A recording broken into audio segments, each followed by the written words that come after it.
여러분 안녕하십니까? 이어서 춘천에서 전해드립니다. 철원에서 자가격리 중이던 20대 남성이 자가격리 해제를 앞두고 코로나19 확진 판정을 받았습니다. 강원도에 따르면 철원 갈마름에 사는 20대 남성은 지난 8일부터 10일 사이에 서울 중랑구의 한 헬스장을 이용했고 이 과정에서 확진자와 접촉했습니다. 이후 곧바로 실시한 진단검사에서는 음성 판정을 받았고 어제 자가격리 해제 전 진단검사에서 무증상 양성 판정을 받았습니다. 현재까지 접촉자는 부모 2명으로 다행히 음성 판정을 받았습니다.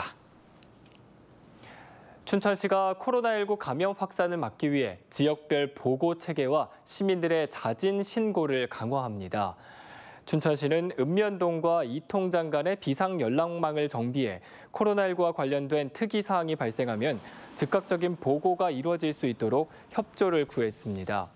또 수도권 코로나19 발생 지역에 머물다 춘천에 오거나 의심 증상이 있는 관광객과 접촉한 시민들에게는 보건소에 자진 신고하도록 안내할 계획입니다.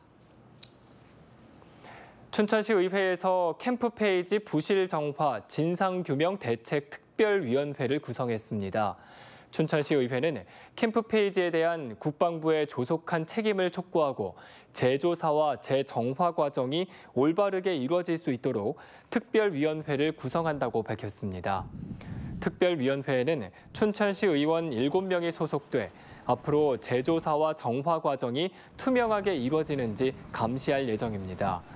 또 옛 캠프페이지 부지에 예정된 복합시민공원 조성 과정도 점검하기로 했습니다.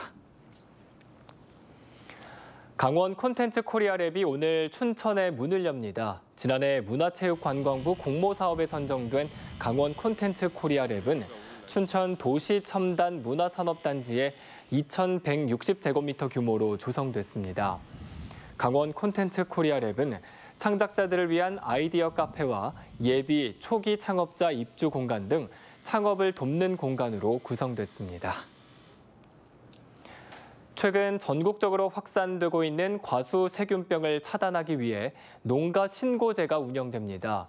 인제군 농업기술센터는 화상병과 가지 검은 마른병 등 과수 세균병의 예방을 위해 신속 대응 상황실을 편성하고 과일나무 재배 농가 130여 곳, 54헥타르에 대한 집중 예찰에 나섰습니다.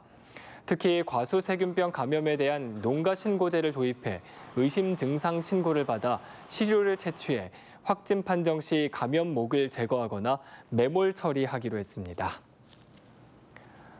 접경 지역에 거주하는 주민의 정주 여건을 개선하기 위한 사업이 확대 추진됩니다. 화천군은 오는 2022년 입주를 목표로 접경 지역에 국민임대주택 100가구와 영구임대주택 20가구를 건립하는 마을 정비형 공동주택 건립 사업을 올 하반기부터 추진합니다. 지금까지 춘천에서 전해드렸습니다.